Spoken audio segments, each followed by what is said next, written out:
En 1972, 4 jóvenes escoceses buscaban hacer realidad su anhelo, formar una banda de rock, grabar discos y salir de gira. Pero no conseguían lo más importante, tener al menos una canción que se volviera popular. Con varios álbumes sin éxito en ventas, el dinero agotándose y su representante al borde de dejarlos, todo parecía venirse abajo. Hasta que sucedió lo inesperado. Una balada melancólica, subestimada por el grupo, se transformó en su salvación. Esta es la historia de cómo la banda pasó del anonimato a convertirse en una leyenda del rock de los años 70.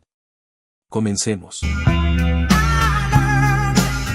A principios de los años 60, en la apacible ciudad escocesa de Dunfermline, un joven llamado Pete Agnew, aún en la escuela, tomó una decisión crucial: quería formar un grupo de rock. Apasionado por el bajo y por las melodías que sonaban en la radio de la época, Pete soñaba con tocar música junto a sus amigos y lograr cierto reconocimiento en su comunidad. Así, en 1961 nació The Shadeds, una banda modesta que se dedicaba a interpretar versiones de los éxitos del momento, animando fiestas, eventos locales y pequeños escenarios. ¿Su sello distintivo? Unos trajes amarillos perfectamente coordinados que les daban un aire llamativo y entretenido. Durante años se mantuvieron en ese circuito, con constantes cambios de integrantes, mucho ensayo y grandes sueños. Ya eran conocidos en su ciudad, pero seguían siendo una banda de versiones. Sin embargo, algo estaba por cambiar. Nuevos miembros se unirían, no solo con talento, sino con una visión distinta, una chispa que encendería la transformación que los llevaría mucho más lejos de lo que jamás imaginaron. A mediados de los años 60, The Shaded se preparaba para una nueva etapa. En 1965 se sumó un joven llamado Dan McCafferty, no como músico, sino como asistente de la banda. Era el encargado de montar y cuidar el equipo durante las presentaciones locales. Pero el destino le tenía reservada otra función. Una noche, justo antes de un show, de manera inesperada el cantante principal dejó la banda. Sin tiempo para encontrar un reemplazo, los miembros recordaron que Dan, ese chico de voz rasposa al que habían escuchado cantar en la furgoneta durante los viajes, tal vez podría salvar la noche. Y así fue. Dan subió al escenario sin ensayo ni preparación. Lo que ocurrió sorprendió a todos. Su voz fuerte, áspera y única cautivó al público. Desde esa noche se convirtió en el nuevo vocalista oficial. En 1967 llegó Darrell Sweet, un baterista de apenas 16 años con experiencia en bandas de gaitas. Su energía encajó de inmediato. Pero el punto de inflexión llegaría en 1968 con la incorporación del guitarrista Manny Charlton. Su llegada no solo sumó un instrumento más, trajo una nueva perspectiva, fue él quien propuso por primera vez dejar de tocar solo versiones y empezar a escribir sus propias canciones. Además, el contexto musical jugaba a su favor, era el auge de bandas como Led Zeppelin, Deep Purple y Spooky Tooth, que estaban rompiendo esquemas y expandiendo los límites del hard rock. Con Manny Charlton en la guitarra, Dan McCafferty en la voz, Pete Agnew en el bajo y Darrell Sweet en la batería, la banda ya no era la misma. Estaban listos para crear su propio sonido y dar el gran salto. El momento de transformarse había llegado. Con la banda consolidada y la decisión firme de componer su propia música, en 1968 tomaron una decisión clave: dejar atrás el nombre de Shadeds. La historia cuenta que una noche en un bar local, mientras discutían posibles nombres, comenzó a sonar The Wet del grupo canadiense The Band. La primera línea atrapó de inmediato a Pete Agnew. Sin pensarlo demasiado, propuso el nombre Nazaret. Corto, impactante, con un aire místico y un guiño a una de sus influencias. A todos les pareció perfecto. Pero un nuevo nombre no era suficiente para dar el siguiente paso, necesitaban un respaldo real. Y ese apoyo llegó con Bill Feely, un empresario escocés que había hecho fortuna en el negocio del bingo. Bill decidió apostar por ellos y se convirtió en su representante, brindándoles el apoyo económico necesario. En 1970 la banda tomó una gran decisión: mudarse a Londres, el epicentro del rock británico. Allí, un año después, Nazar entraría por primera vez a un estudio profesional para grabar su material debut. Y lo que surgiría de esas sesiones marcaría el auténtico inicio de su leyenda, tal como te contaré a continuación. Nazar debutó en 1971 con su disco homónimo, bajo el sello Impacto Records. Incluía piezas propias como Querido Johnny Chica del Campo, junto a una versión intensa de Amanecer de Tem Rosa. El álbum tuvo cierto éxito en Alemania, pero pasó casi desapercibido en Reino Unido. Al año siguiente lanzaron Ensayos, un disco más melódico y acústico que incluía composiciones como 1692 Tragedia de Glencoe, primera versión de Desperté esta mañana. Sin embargo, tampoco logró captar la atención del público ni de la crítica. A pesar de su intensa actividad en vivo, la banda no lograba entrar en los rankings ni obtener el reconocimiento que tanto buscaba. Durante estos años de lucha, abrieron conciertos para artistas como Rory Gallagher y Ruste Atómico, aunque no todas las experiencias fueron agradables. En Nuremberg, por ejemplo, fueron abucheados antes de tocar una sola nota. Aún así, se mantuvieron firmes, tocando sin parar y ganando lentamente reputación en el circuito. Fue en esta etapa, curiosamente, cuando Nazar apoyó a una joven banda llamada Púrpura Profundo, recomendándola a promotores musicales escoceses. Gracias a esto, Púrpura Profundo pudo concretar varias presentaciones. Esa acción generosa no fue olvidada y, con el tiempo, sería clave en su destino. La relación con Púrpura se fortaleció con los años, hasta el punto en que, ya convertidos en una banda de renombre mundial, invitaron a Nazar a abrir sus giras por Europa y América. Richard Blackmore quedó fascinado con la voz rasgada de Dan McCaffrey, al punto de ofrecerle unirse a su grupo. Pero fue Roger Clover, bajista de Púrpura, quien jugó un papel fundamental. Al escuchar nuevas canciones, se ofreció a producir su siguiente disco. La prueba fue Ángel Destrozado, una canción originalmente country que transformaron en un potente tema de hard rock. El resultado convenció al manager Bill Feely de invertir en un nuevo material. Así nació Raza Manas en 1973, producido por Clover con temas como Chico Malo Malo, Raza Manas y la ya mencionada Ángel Destrozado, que los llevó al top 10 británico.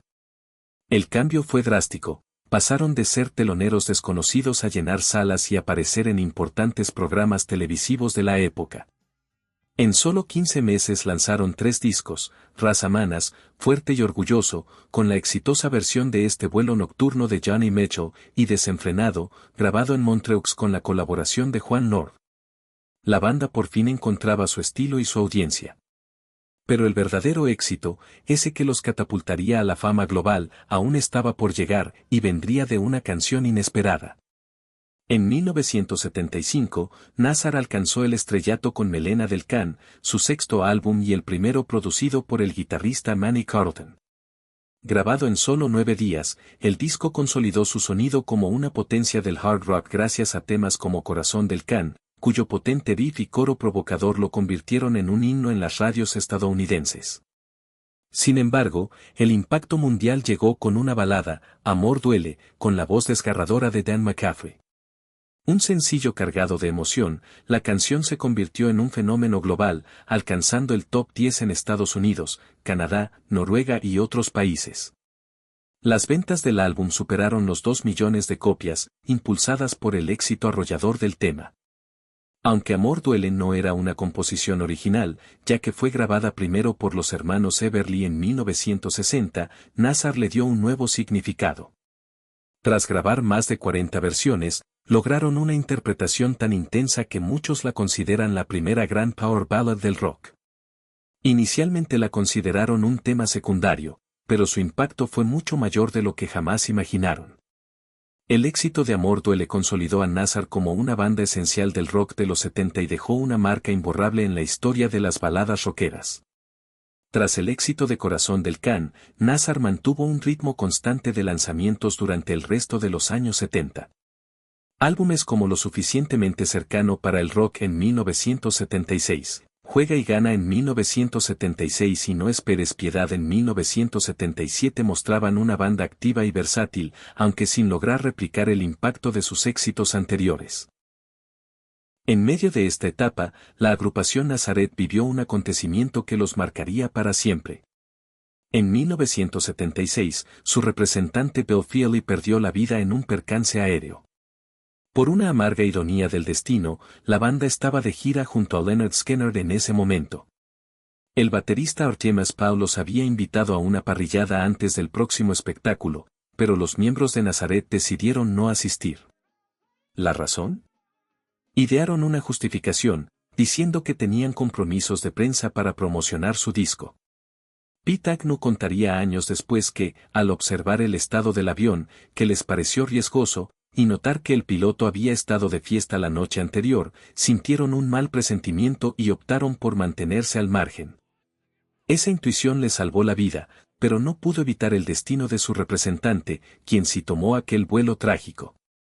Un nuevo impulso llegó en 1978 con la incorporación del reconocido guitarrista Zal Clemenson. Su presencia llevó a un sonido más agresivo en No Mean City en 1979, considerado uno de los álbumes más pesados del grupo, con temas como Mega Sunshine y Star, que incluso lograron reconocimiento en el Reino Unido. En la década siguiente, Nazareth intentó mantenerse vigente con Malice in Wonderland en 1980. Aunque fue bien recibido por algunos, no alcanzó las expectativas comerciales y el nuevo guitarrista Cleminson dejó la banda poco después. Con una formación renovada, lanzaron el disco en vivo SNAS en 1981 y el más accesible 2XS en 1982, que tuvo mejor desempeño en Estados Unidos. Álbumes como Sound Elixir en 1983, The Catch en 1984 y Cinema en 1986 reflejaban sus intentos por permanecer en la escena, pese a la falta de interés de las discográficas británicas. A pesar de todo, Nazareth encontró una nueva audiencia en Europa del Este. Se convirtieron en la primera banda occidental en llevar una producción completa a los países de la Unión Soviética, logrando llenar estadios en Polonia y Rusia. Su música seguía viva incluso cuando su país de origen parecía haberlos olvidado. Tras la salida de Manny Charlton en 1989, Nazareth entró en una nueva etapa con constantes cambios en su alineación y un sonido que trataba de evolucionar con los tiempos. Billy Rankin regresó brevemente para el álbum No Jive, y más tarde llegaron trabajos como Move Me y Boogaloo en 1998, que aunque demostraban esfuerzo, no lograron revivir la chispa de sus mejores tiempos. En 1999, el fallecimiento inesperado del baterista Darrell Sweet fue un golpe devastador. Su hijo Lee Agnew asumió su lugar, pero la esencia original de la banda comenzaba a desvanecerse. Con el paso de los años, la agrupación continuó realizando giras, pero la energía y el estilo que los había definido se iban apagando. Dan M. C. Cafferty, la voz y alma de Nazareth, se retiró en 2013 debido a problemas de salud y en 2022 falleció, pocos meses después de la partida de Manny Charlton. La formación actual, con Carl Santens en la voz, Jimmy Morrison en la guitarra y Lee Agnew en la batería, mantiene el legado, pero para muchos, la banda ya no es la misma. Hoy, Nazareth es más un recuerdo que un proyecto activo.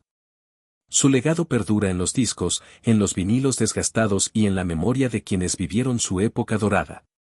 Lo que alguna vez fue una fuerza imparable del hard rock, ahora reside en la nostalgia, una leyenda que se niega a desaparecer, pero que solo sigue viva en el corazón de sus seguidores de antaño. Lo curioso es que mientras Nazareth dejaba su huella en Europa del Este con la melancolía de Love Hurts, al otro lado del continente, un cuarteto sueco llamado ABBA daba forma a otra balada triste, sin imaginar que tocarían el alma de millones, especialmente en Hispanoamérica. Esa es la historia que te contaré en el próximo video. Haz clic y nos vemos allá, amigo rockero.